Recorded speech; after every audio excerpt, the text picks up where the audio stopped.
E aí galera, tamo aí para mais um vídeo. Hoje estamos aqui sentados porque é muita informação nova e eu preciso do computador, preciso ficar com a tela na cara aqui para eu ler algumas coisas, porque senão eu vou ficar muito perdido e é mais cômodo para mim nesse tipo de vídeo. Não se esqueça, deixa o like no vídeo, se inscreva no canal se você ainda não é inscrito. Olha, essas informações aqui, meu amigo, tem muita informação. O que eu vou trazer aqui para vocês é um compilado de algumas informações que eu acho mais relevantes do volume 92, no caso da SBS do volume 92, e não só do volume 92, mas também alguns cartões novos que saíram do novo Databook, que eu tô sempre falando algumas coisinhas que saem de vez em quando durante os vídeos aqui, e nesse caso a gente teve o cartão do Fujitora, o cartão do Sengoku e o cartão do Aokiji, principalmente esses três marinheiros aqui que a gente tem informações mais novas que vale a pena trazer aqui em vídeo. Mas vamos aqui começar falando sobre esse volume 92, as informações. Olha, esse negócio de Zoro em um ano tá dando pano pra manga. E o Oda, ele não cita o Zoro, diretamente. Mas é muito difícil a gente não associar. Antes de falar disso em específico, tem uma coisa que ele fala sobre o exagero de cores que a gente está vendo em um ano. Porque eu não sei se vocês viram a capa desse volume 92, mas está extremamente colorido, está extremamente bizarro. O Kaido está azul claro, a Komurasaki tá com a cor de cabelo também, a Otama também tá com cabelo esquisito, tá todo mundo com cabelo extremamente colorido. E nessa SBS ele justifica isso, ele dá uma explicação mais histórica para isso, falando que o Japão daquela época não permitia muitas cores exacerbadas nos kimonos das pessoas.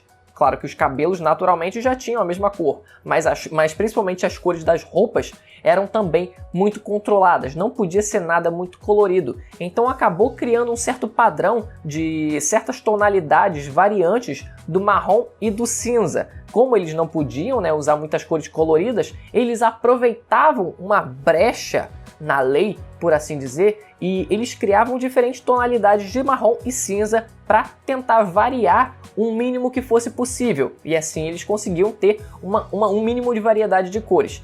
No caso de Wano, o que ele decidiu fazer é, olha, eu não quero seguir esse padrão, eu quero que esse padrão seja quebrado, afinal, o Oda ele não está escrevendo um documentário. Ele não está, por mais que se baseando no Japão feudal, ele não tem que seguir à risca isso. Então, abre-se essa brecha para que ele faça isso e queira abordar essa questão dessa forma em um ano. Claro que o Kaido ainda é muito estranho, um azul claro nele. O que a gente pensa a princípio é que ele seria vermelho, já que dragões vermelhos, Talvez até o parecido com o Shenlong, um dragão verde, também não seria tão estranho assim, já que a gente está acostumado com esse outro personagem. Mas o dragão vermelho é o que o pessoal imaginou a princípio, mas não foi. Seguindo aqui, a gente teve as imagens das espadas do Zoro em forma humana. As imagens da espada do Zoro em forma humana. A gente já fica brincando, tipo, as espadas do Zoro tem a Akuma no Mi do humano também, assim como o Chopper também tem, sabe? E aí as espadas viram humano. Mas não. Mas agora, falando sobre o Zoro, vamos entrar aqui na questão que é a mais crucial aqui para esse vídeo, que é se tratando do Zoro ser de Wano ou não. Vamos lá. Eu vou dar uma lida aqui para vocês, para a gente ficar ciente certinho o que foi discutido. Vamos lá. Um leitor pergunta se o chefão dos carpinteiros que aparece no país de Wano no capítulo 909 seria o carpinteiro Minatomo-san, apresentado na SBS do volume 7, que também aparece no mangá. E o Oda percebe isso e recapitula, aproveita para recapitular, para a gente relembrar quem é esse Minatomo-san. Eu falei certo a primeira vez? Minatomo-san, que foi apresentado naquela vez quando perguntaram quem teria consertado a porta do bar da Vila Fuchsia, lá da ilha do Luffy, que tinha sido destruída logo antes, e se mostra surpreso como ele está no país de Wano, uma nação isolacionista no Novo Mundo. Como assim, cara? O cara tava a princípio lá no East Blue e agora ele aparece no país de Wano, é a mesma pessoa? Então ele responde, ele comenta como uma coisa dessas é bem estranha e logo em seguida revela que eles não são a mesma pessoa. Eles têm o mesmo sobrenome e são parentes de sangue. Oda continua e diz que, ao que parece, a verdade é que décadas atrás, um navio do país de Wano conseguiu chegar ao East Blue. um descendente dessa época, é um certo personagem conhecido por todos, mas ele resolve parar de falar, pois tocará nisso na história original do mangá.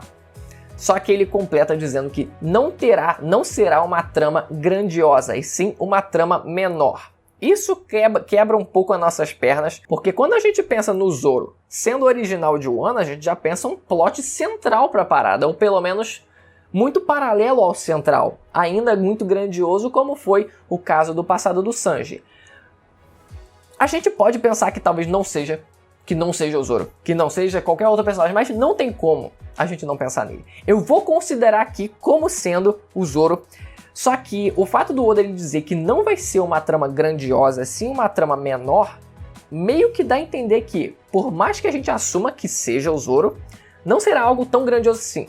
Não será algo tão central assim para a trama. Mas sim, acredito eu, da forma como eu imagino, que seja mais um gagzinho. Tipo, olha só, ele é parente daquele cara, o líder, o chefão dos carpinteiros. Caraca, Zoro, você é de Wano? Ih, nem sabia que eu era de Wano. Bem que eu já tinha visto aquela vilazinha lá atrás. Realmente devo ter sido de Wano.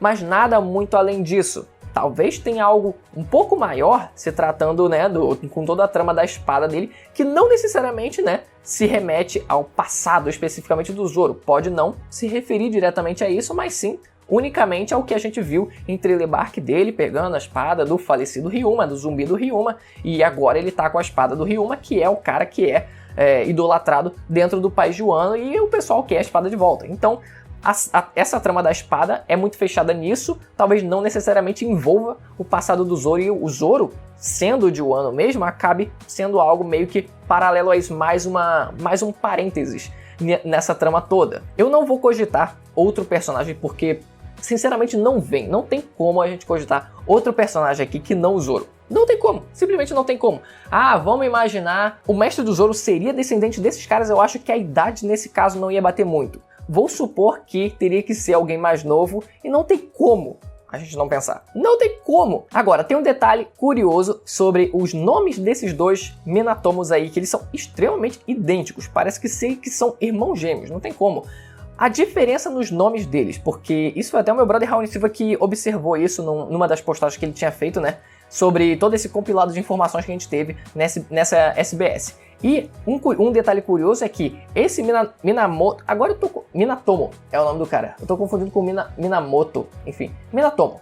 O Minatomo do East Blue, o nome dele é escrito em hiragana. E o Minatomo de Wano, o nome dele é escrito em kanji. O curioso é que a maioria dos nomes dos personagens que a gente conhece em One Piece são escritos em hiragana ou katakana, e não em kanji. Então a gente pode considerar que, talvez, a gente pode considerar essa possibilidade do Minatomo do East Blue, quando ele saiu de Wano, ele tenha mudado a forma de escrita do nome dele para tentar se adequar ao resto do mundo. Talvez o nome dele, a princípio, também fosse escrito em kanji, e depois ele mudou propositalmente para conseguir se relacionar melhor com o resto do mundo, já que dentro da história, pelo menos os nomes dos personagens são apresentados pra gente nessa forma de escrita também, ou hiragana ou katakana.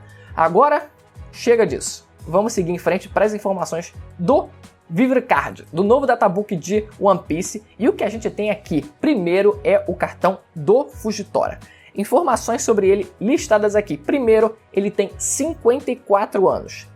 Eu esperava mais. Eu esperava que ele tivesse muito mais idade, né? Até mais do que o Kizaru, que tem seus 60 e pouco. Tá na casa dos 60, eu não lembro agora os quebrados. Mas eu esperava que o Fujitora fosse até mais velho que o Kizaru, porque justificaria ele não aparentar ser tão forte assim. Pelo menos na força física mesmo dele. Claro que tem que analisar de forma mais bem detalhada isso, a gente não viu o personagem lutando ainda até a morte mesmo numa batalha, mas se a gente for comparar com os outros almirantes, eu não sinto que ele parece tão poderoso assim, pela forma como até o Luffy no Gear Circle, onde conseguiu até certo ponto lidar com o Fujitora em batalha, o Fujitora não conseguindo acertar ele, né, naquelas trocas de golpes e tal, o Zoro mesmo conseguindo, mesmo que sendo pressionado pela gravidade que o Fujitora estava exercendo nele, ele conseguiu vencer essa força, né, fazer uma força maior ainda com o braço dele e ainda lançar um corte voador que o Fujitora ele sentiu um perigo naquilo ali. Oh meu Deus, cortes voadores são perigosos, ele falou isso. Então pareceu que em alguns momentos ele não parecia tão grande assim. Quando ele lutou com o Sabo, ele pareceu, por mais que fosse off-screen, ele pareceu mais poderoso porque o Sabo é extremamente forte e mesmo assim ele estava conseguindo manter a vantagem em cima do Sabo, pelo Sabo ter aparecido depois, né, com ferimentos leves no rosto, ter aparentado cansaço e o Fujitora aparentar estar 100%, tá com carinha de bebê lisinho. Mas aí a gente tem essas outras batalhas aí, esses outros momentos aí que deixam a gente na dúvida, deixam a gente com o pé atrás em relação ao personagem. Mas pulando aqui, outra informação que a gente tem é sobre a justiça que ele segue. E a justiça que ele segue é a justiça virtuosa. Eu entendo que ele seja considerado alguém virtuoso, que ele seja considerado alguém bondoso, porque quando se trata do Luffy, ele não julga o Luffy só pelo simples fato dele levantar uma bandeira pirata, só por ele se declarar pirata. Mas sim, ele julga o Luffy pelo que ele viu depois, pelo que ele viu pelo que ele viu além do fato dele simplesmente se declarar pirata. Mas ele viu o Luffy como uma boa pessoa, uma pessoa que estava tentando fazer o bem para aquele país. Então eu entendo isso.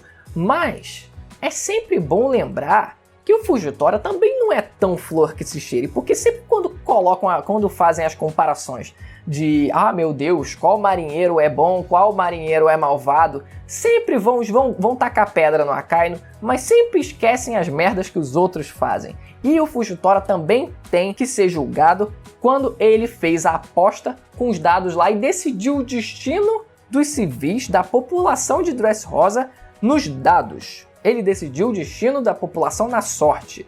Deu certo no fim das contas, o Luffy conseguiu salvar a população. Mas é bom lembrar que a população de Dressrosa estava morrendo enquanto isso. Ele pode ter salvado uma velhinha ou outra ali, mas foi mostrado a população se matando, enquanto o Fujitora fazia discurso bonito. Então isso é bom ser lembrado. Eu entendo o lado virtuoso do Fujitora, mas assim como o Akainu também acredita que o fim justificam os meios, o Fujitora também aplicou isso, pelo menos nesse momento. O fim para ele justificou os meios. Eu quero que um pirata vença o Doflamingo, eu quero usar o Sabo como um álibi, né, o exército revolucionário como um álibi para dizer, olha só, nós a marinha não conseguimos fazer nada. O exército revolucionário estava na nossa frente. Então olha só que merda, né? Um pirata teve que salvar o país. Que bosta! A população vai ficar do meu lado dessa forma e assim vão fazer pressão contra o sistema Shichibukai. Essa era a intenção dele. Eu entendo, mas também, em certa parte, foi uma certa canalice o que ele fez. Outra informação, ele se cegou antes do recrutamento mundial, ou seja, antes de entrar na marinha, e foi por conta de experiências onde ele viu muitas coisas que não queria ter visto.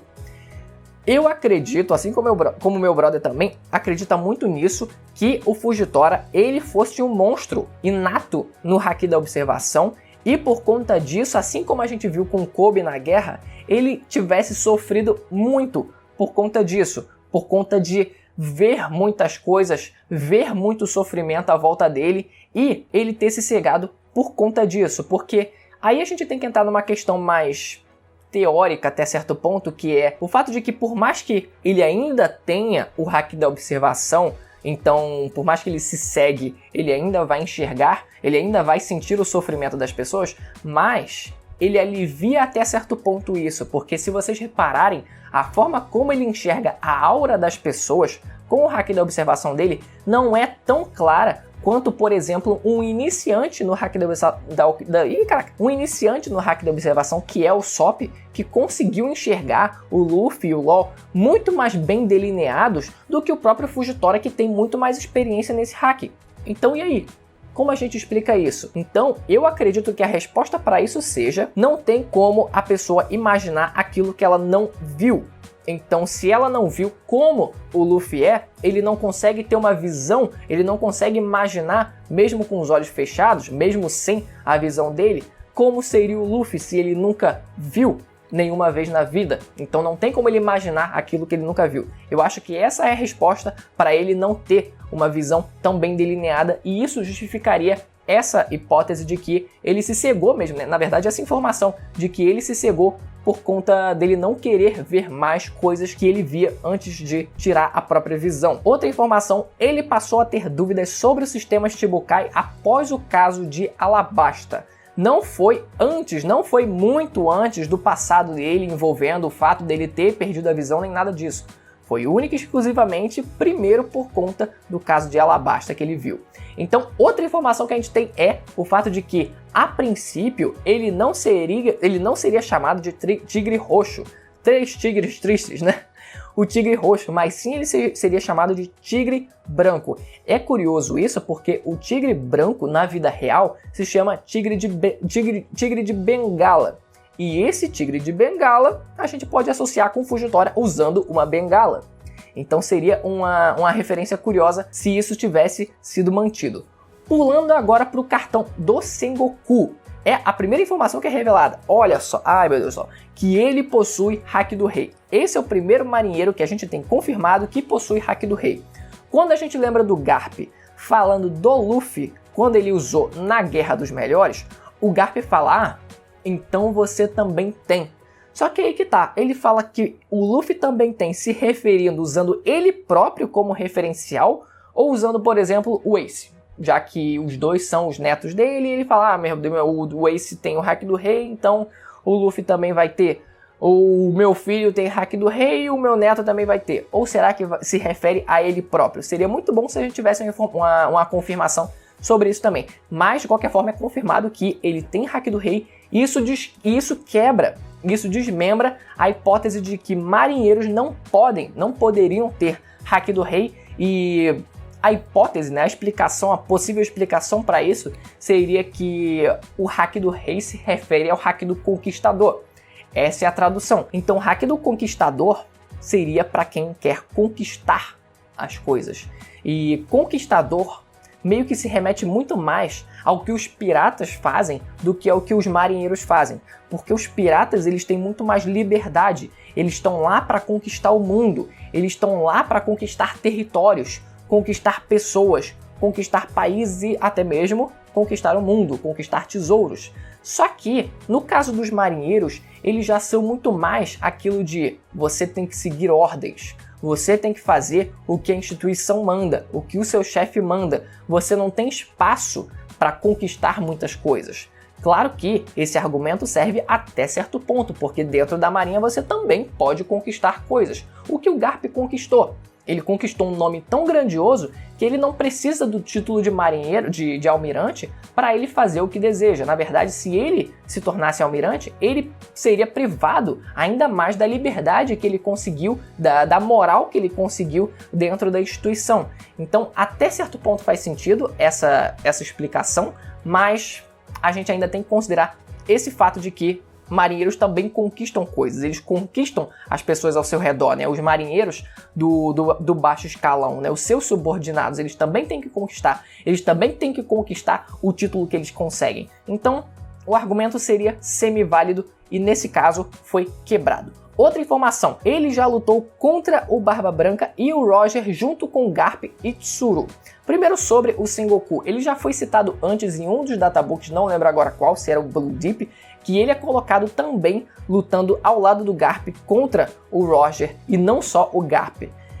Isso é algo curioso porque até remete ao fato de que o Kong, ele fala, quando ele está conversando com o Sengoku e o Sengoku está pedindo para se aposentar, o Kong ele fala que os dois, tanto o Garp quanto o Sengoku, eles foram os caras que foram à frente da marinha na época do Roger, por muito tempo na época do Roger. Então, apesar da gente ver muito o Garp tendo destaque, o Sengoku também tinha. Quando a gente teve o caso do Shiki no capítulo 0, o Sengoku ele ia com os marinheiros dele, mas o Garp não ia. Quem ia era o Sengoku e a Tsuru também. Ela também estava indo. O Garp que quis se meter e falou, não, eu vou lá porque o Roger está envolvido também e eu quero me meter. Mas a princípio o Sengoku queria, e até mesmo quando o Shiki ele invadiu Marineford, a gente não sabe ainda se os dois foram mandados para serem os dois, né? No caso, o Sengoku e o Garp, eles foram mandados para deterem o Shiki. O que a gente viu a princípio é que o Sengoku, ele estava lá para deter o Shiki. E depois o Garp chega.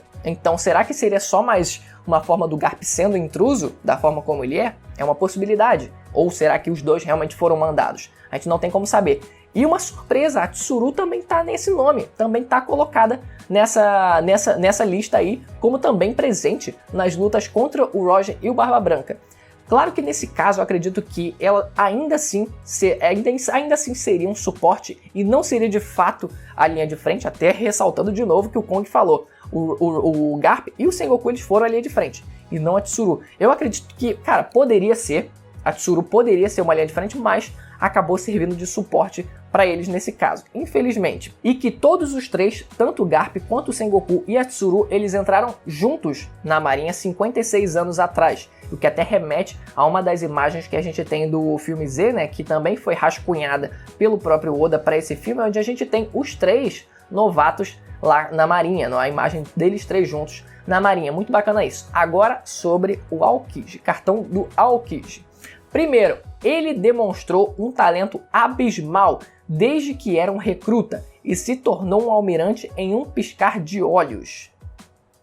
O que até ressaltado ainda antes no volume Z, quando é dito que ele, assim como Sakazuki e Borsalino, eram monstros que não precisavam ser treinados, apenas temidos. É foda quando a gente fala isso, né, de personagens que têm um talento absurdo e a gente compara com personagens que precisam treinar muito mais do que os outros para conseguir chegar no mesmo nível e muitas vezes não conseguem. Mas essa é a vida. A Marinha quer resultado, não importa se ele vem por talento ou se vem por treinamento árduo. E isso a gente viu não só no Aokiji, mas nos outros almirantes também. E lembrando que o Aokiji, comparado aos outros dois almirantes, ele era o almirante mais novo. Ele tinha, acho que ainda tem, ou tinha na época, menos de 50 anos. Eu sei que ele tinha menos de 50 anos de fato. Tinha, não sei agora se era 49, 47, 49, algo perto de 50, mas nem chegava a isso. E sobre a justiça dele, foi ressaltado que antes ele tinha uma justiça ardente. Depois que passou os eventos de Ohara, ele passou a assumir a justiça preguiçosa e agora o Databook ele sugere que ele possa ter um novo ideal de justiça. E isso a gente não sabe qual é. Mas esse vídeo ficou gigantesco, eu nem sei como ficou tão grande assim, mas se vocês estão até aqui, se ainda tem alguém me ouvindo ainda, por favor, deixa o like, se inscreve no canal, ativa o sininho para receber as notificações. Não deixa de se inscrever no canal, tem vídeo sempre aqui de One Piece, estou trazendo as novidades aqui do mundo de One Piece, então se inscreva, beleza? Vou ficando por aqui, até a próxima, tchau!